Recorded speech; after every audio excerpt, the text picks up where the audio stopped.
Abdel Fattah el-Sisi kuzungumza nasi. Kwa heshima na taadhima, Mheshimiwa Rais, karibu sana.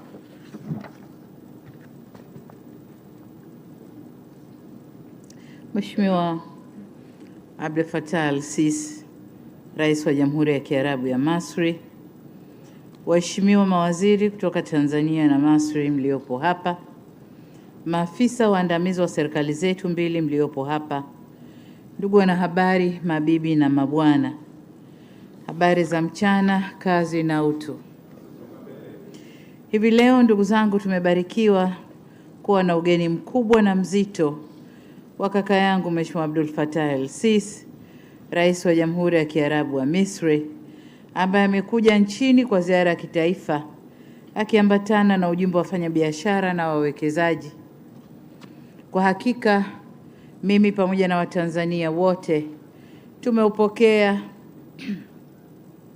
kwa mikono miwili na moyo mkunjufu ujio wake nchini, ambao unatoa fursa ya kujadiliana kwa kina kuhusu namna bora za kuimarisha uhusiano wa kihistoria uliopo baina ya mataifa yetu mawili.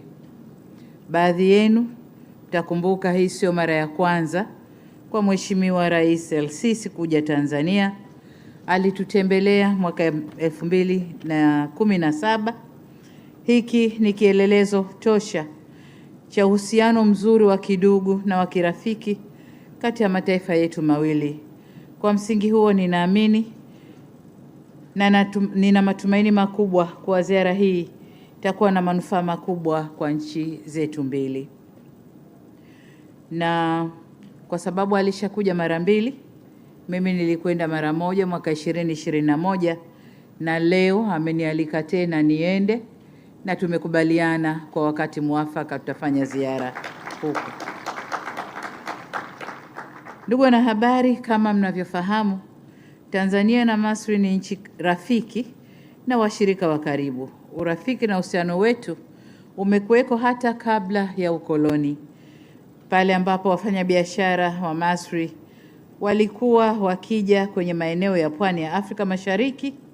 Kipindi cha ukoloni, mataifa yetu mawili yalishirikiana kwa karibu zaidi kwenye harakati za kutafuta uhuru wa Afrika. Na baada ya kupata uhuru, mataifa yetu yameendelea kushirikiana kwenye nyanja mbalimbali, ambapo mwaka 1989 nchi zetu mbili zilianza tume ya pamoja ya ushirikiano, Joint Commission for Cooperation JCC, na kupitia tume hiyo tumekuwa tukishirikiana kwenye sekta mbalimbali, hususan biashara na uwekezaji, kilimo, elimu, afya, maji, nishati na eneo la ulinzi na usalama. Nitumie fursa hii kwa niaba ya serikali na Watanzania wote kuishukuru serikali ya Misri kwa ushirikiano mkubwa inayotoa kwa nchi yetu kupitia mafunzo na ufadhili wa masomo ya muda mrefu nchini Misri. Zaidi ya hapo, Watanzania, wataalamu wa Misri kwa kushirikiana na wataalamu wetu wametoa huduma za upasuaji wa wagonjwa wa moyo kwa Watanzania wapatao 420 katika kipindi cha miaka 10 iliyopita. Bila ya shaka, naamini mtakubaliana nami kuwa mojawapo ya kielelezo kikubwa cha ushirikiano wa karibu uliopo kati yetu ni utekelezaji wa mradi wa kufua umeme wa bwawa la Julius Nyerere. Mradi huu ni mkubwa ambao umegharimu kiasi cha shilingi trilioni 7.4 na umejengwa na kampuni mbili za kutoka nchini Misri. Hivyo tunaishukuru sana serikali na makampuni kutoka Misri kwa kushirikiana nasi kwenye utekelezaji wa mradi huu mkubwa sana. Mradi huu umegharamiwa kwa fedha zetu wenyewe na kujengwa na kampuni za Afrika. Huu ni uthibitisho kuwa nchi za Afrika zikiamua zinaweza kutekeleza miradi mikubwa ya kimkakati kama hii bila ushiriki wa mikono mingine ya nje ya Afrika. Katika ziara hii leo, muda mfupi uliopita, tulikuwa na mazungumzo na ujumbe wa wageni wetu tuliowapokea, Mheshimiwa Rais na ujumbe wake. Tumejadili masuala mengi sana yenye lengo la kukuza na kuimarisha uhusiano zaidi na ushirikiano kati ya mataifa yetu mawili. mazungumzo yetu yalijielekeza katika kuimarisha uhusiano na ushirikiano kwenye masuala ya kiuchumi kwenye nyanja mbalimbali kama ifuatavyo. Moja, biashara na uwekezaji. Tumekubaliana sote kwamba kiwango cha biashara kati yetu bado kiko chini, lakini kuna fursa kubwa za kuweza kukikuza, hivyo tukubaliane kukuza biashara. Lakini vile vile kwenye uwekezaji, nchi hii ya Misri ni ya 8, ukiangalia nchi 10 za juu zinazo investi Tanzania, Misri ni ya 8 kwa uwekezaji nchini na miradi 61 yenye thamani za dola za Marekani bilioni 1.5 na imezalisha ajira kwa Watanzania zaidi ya 4,000. Na maeneo ambayo wamewekeza ni nishati, viwanda, ujenzi, kilimo, utalii na huduma nyinginezo. Licha ya takwimu hizo za kutia moyo, kama nilivyosema, bado kuna fursa ya kukuza biashara na uwekezaji kati yetu, na ndio tulioyazungumza ndani. Katika ziara hii, Mheshimiwa Rais El-Sisi ameambatana na wafanyabiashara wakubwa 35 kutoka nchini Misri ambayo hivi sasa wanakutana na wenzao wa Tanzania kwenye jukwaa la biashara. Nina imani kupitia jukwaa hilo na kwa kuzingatia fursa za uwepo wa eneo huru la biashara la Afrika, biashara na uwekezaji kati yetu itaongezeka maradufu. Kwa upande wa sekta ya kilimo, ndugu wanahabari, kwenye mazungumzo yetu tumebaini kuwa sekta ya kilimo cha mazao na mifugo inayo nafasi kubwa ya kukuza ushirikiano wa kiuchumi kati yetu pamoja na nchi nyingine za Afrika. Kila mwaka nchi za Afrika zinatumia wastani wa dola za Marekani bilioni 70 hadi 100 kuagiza chakula, hususan ngano, mahindi, mchele, mafuta ya kula, sukari, nyama na maziwa. Kama mjuavyo, sisi Tanzania tuna eneo kubwa lenye kufaa kwa kilimo, ikiwemo hekta milioni 29 zinazofaa kwa kilimo cha umwagiliaji maji. Aidha, Tanzania inashika nafasi ya pili kwa idadi kubwa ya mifugo barani Afrika. Wenzetu kwa upande wa Misri wamepiga hatua kubwa kwenye sekta ya kilimo, hususan teknolojia za kilimo, umwagiliaji na uzalishaji wa mbegu. Kwa kutumia chanzo kimoja cha umwagiliaji ambacho ni mto Nile, sisi Tanzania tuna mabwawa, tuna mito mingi na maziwa, lakini bado tuko nyuma kwenye umwagiliaji maji. Kwa hiyo tumeamua kushirikiana kwenye eneo hili kukuza kilimo chetu sisi Tanzania, lakini na wao tukilima kwa pamoja. Na tumekubaliana kuimarisha ushirikiano kwenye eneo hilo. Tumependekeza kusaidiana kwenye teknolojia za umwagiliaji maji, lakini kwa upande wao wameonyesha nia ya kuwekeza kwenye kilimo cha ufugaji pia hapa nchini, na kwa maana hiyo tumekubaliana kutumia ranchi yetu ya Ruvu ambayo kwa sasa haina kazi, tutaitumia kwa kuwekeza kwenye mifugo sisi na wao. Nimewakaribisha pia kuja kushirikiana na taasisi zetu ikiwemo JKT, magereza na NARCO ambazo zina maeneo makubwa yenye kufaa kwa kilimo na ufugaji, kwa ni pamoja na mradi wa kilimo kule Zanzibar. Eneo la tatu ni miundombinu ya uchukuzi. Kama mnavyojua, huwezi kukuza ushirikiano wa kiuchumi bila kuimarisha miundombinu ya usafiri na huduma za usafirishaji. Hivyo kwenye mazungumzo yetu tumekubaliana kuimarisha ushirikiano kwenye sekta ya usafirishaji. Walipoitwa kusaini Waziri Makame Mbarawa na waziri kutoka Misri, tuliwapigia makofi. Tuliwapigia makofi kwa sababu huko ndani huko kulikuwa na mambo. Walikuwa wanavutana kidogo. Kwa hiyo tumetoka ndani, mambo yamekaa sawa, na ndio maana hapa tumewapigia makofi. Kwa hiyo tumekubaliana sote kwa pamoja kuimarisha ushirikiano kwenye sekta ya usafirishaji. Tumekubaliana kuunganisha bandari zetu. Bandari ya Dar es Salaam watatusaidia development, ujengaji wa bandari ya Bagamoyo, eneo lao ambao watatumia, lakini pia katika mazungumzo wataunganisha bandari ya Bagamoyo na reli kwenda Kwala, ambako kule Kwala tutawakatia eneo la kuweka bidhaa na makontena yao. Kwa hayo ndio tumekubaliana baada ya mvutano baina ya Makame na mwenziwe. Tumekubaliana hayo.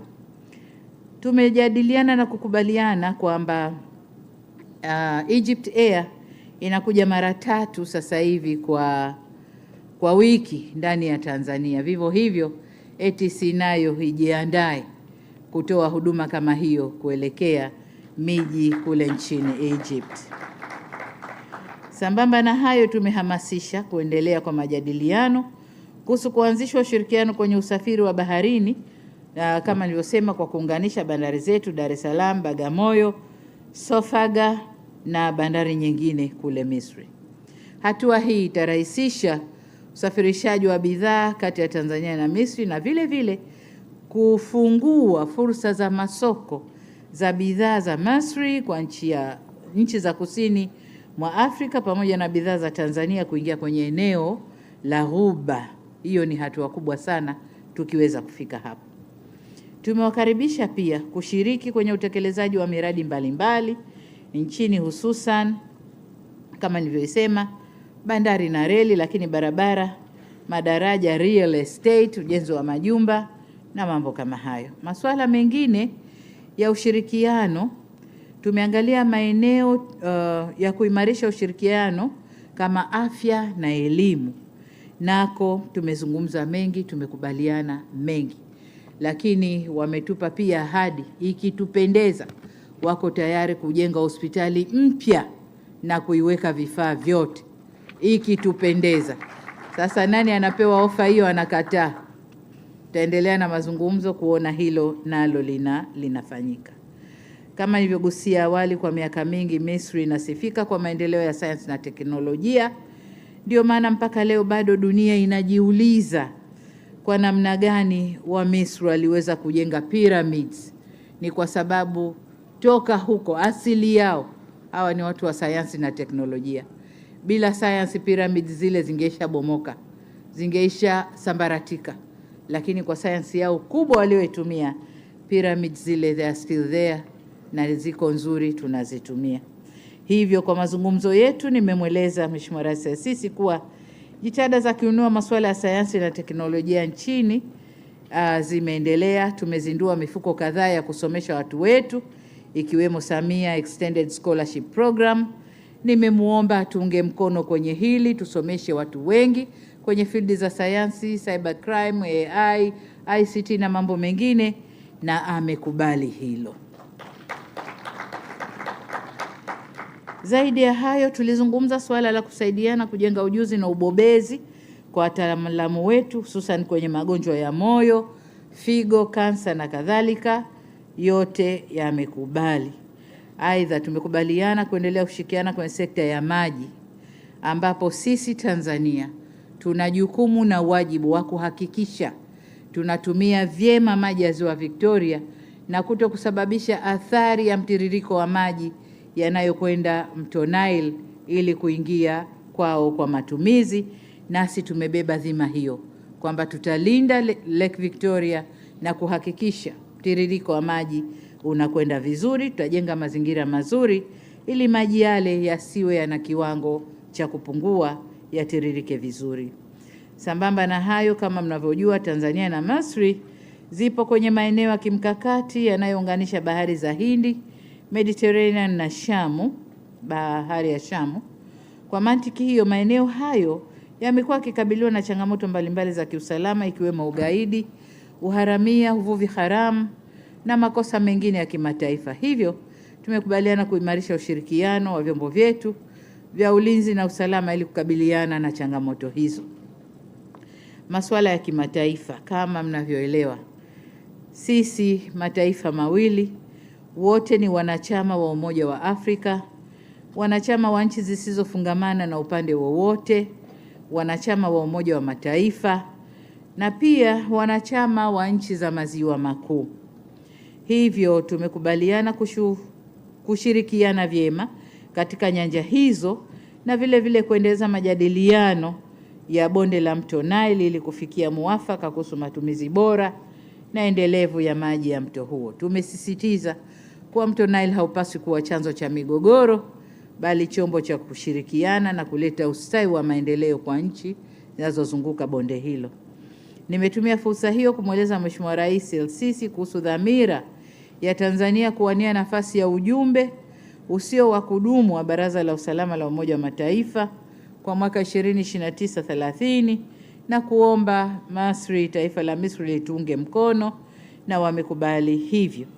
Lakini vile vile nilimweleza kwamba Tanzania mwezi Februari mwaka huu ilikabidhiwa dhamana ya kuwa champion au msimamizi au mwendelezaji wa kuangalia afya ya mama na mtoto wa Afrika, na kumuomba anisaidie pia kwenye kutekeleza jukumu hilo. Kwa upande mwingine, ndugu zetu wa Misri, nchi yao inasifika kwa masuala ya kihistoria, na kama nilivyoeleza awali, nchi zetu mbili zishirikiana karibu kwenye enzi za harakati za kupigania uhuru mwaka 66. Hivyo sisi na wao tutakwenda pamoja kuhakikisha kwamba uhuru wa Afrika unabaki uhuru wetu, ni si uhuru wa watu wengine. Na hitimisho, ndugu zangu wanahabari, haya ni baadhi ya masuala ambayo tumeyajadili. Mengine ambayo nimeyasahau au nimeyaacha, Mheshimiwa Rais Abdel Fattah El-Sisi atayazungumza yeye nitakapomkaribisha. Nihitimishe kwa kutumia fursa hii kutoa rai kwa mawaziri wote wa Tanzania na wataalamu wetu, lakini vile vile kwa upande wengine kwa ndugu zetu wa Misri, kuhakikisha kuwa yote tuliowajadili na kukubaliana na kaka yangu Mheshimiwa Rais wa Jamhuri ya Kiarabu ya Misri Mheshimiwa El-Sisi, pamoja na mikataba tulioisaini leo hapa katika mkutano wetu na ile iliyosainiwa kwenye jukwaa la wafanyabiashara kule, inakwenda kutekelezwa ipasavyo na bila kuchelewa. Tumekubaliana kuharakisha utekelezaji wa tuliokubaliana. Baada ya kueleza hayo, sasa napenda nimkaribishe Mheshimiwa Rais na yaweze kuzungumza nanyi waandishi wa habari. Mheshimiwa Rais, tafadhali.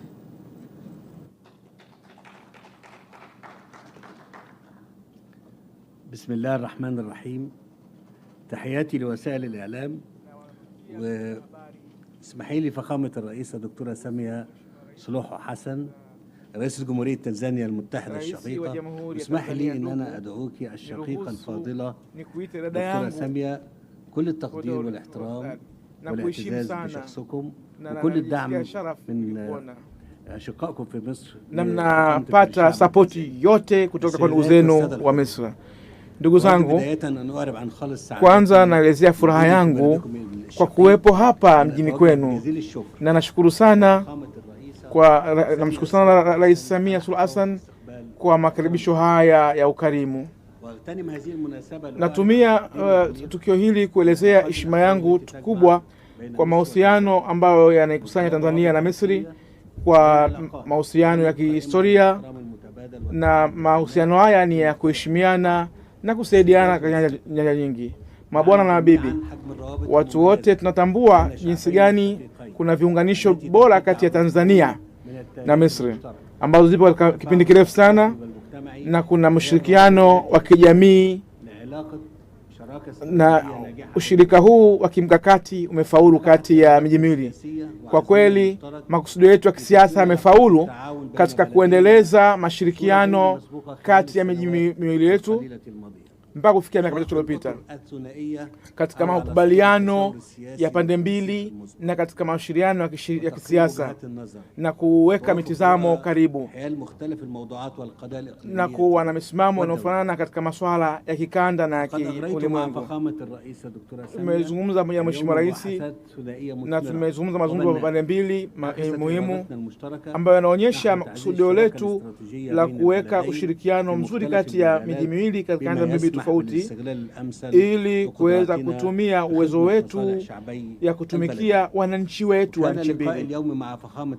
Mkutano wangu leo na Mheshimiwa Rais ilikuwa ni nafasi ya kubadilishana mitazamo katika kusaidiana na kuthibitisha manufaa ya pande mbili, na kuonyesha maendeleo ya pande mbili, lakini vile vile kuendeleza mashirikiano ya kiuchumi, lakini kuongeza kiwango cha biashara ya pande mbili na kuongeza uwekezaji, lakini vile vile kushirikisha sekta binafsi ili kuweza kutengeneza mazingira mazuri katika nchi, kujenga barabara, kusaidiana katika sehemu za nishati, kilimo na viwanda vya dawa na kutengeneza viwanda vya vifaa vya tiba na katika nyanja nyingine ambazo zina umuhimu kwa nchi mbili. Katika mazungumzo yetu leo na Rais Samia nilizungumza kwamba sote wawili tunaona tuendelee katika kufanikiwa kukubwa, kama vile makampuni ya Misri yalivyotimiza ujenzi wa bwawa la Nyerere, na mbele ya mashirika yetu ya kizalendo.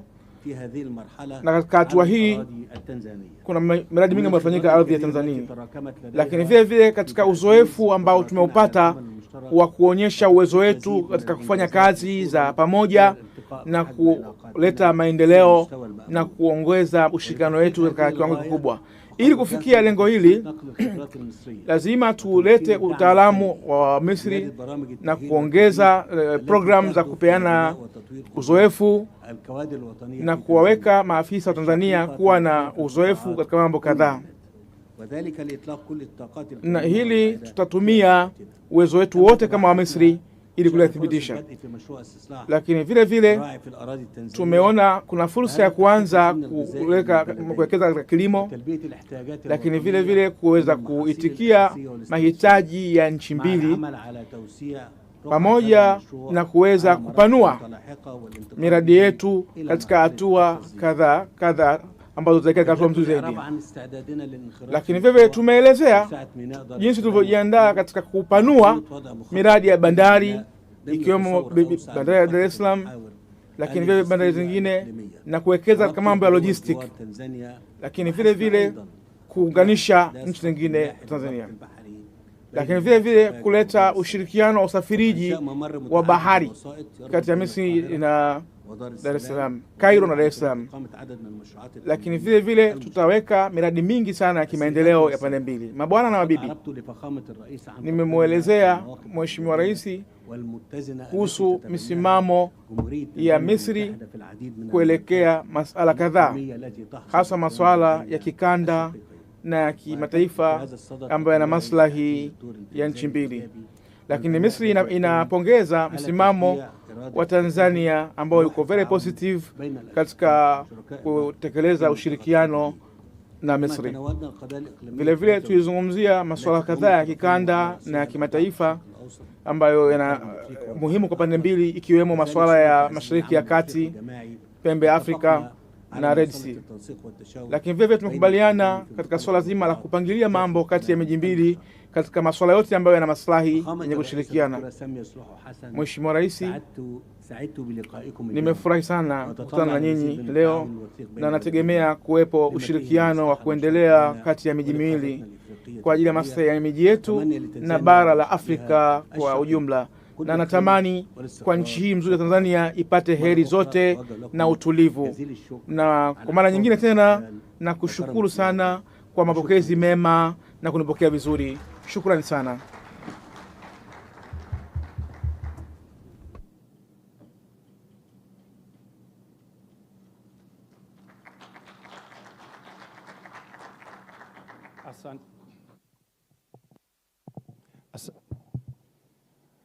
Asanteni sana marais wetu kwa hotuba zenu nzuri ambazo zimeonyesha uimara wa uhusiano wetu na mashirikiano yetu ya kihistoria, lakini kikubwa zaidi kufungua ukurasa mpya wa mashirikiano katika sekta ambazo mmezitaja na kuzitekeleza kwa kasi zaidi.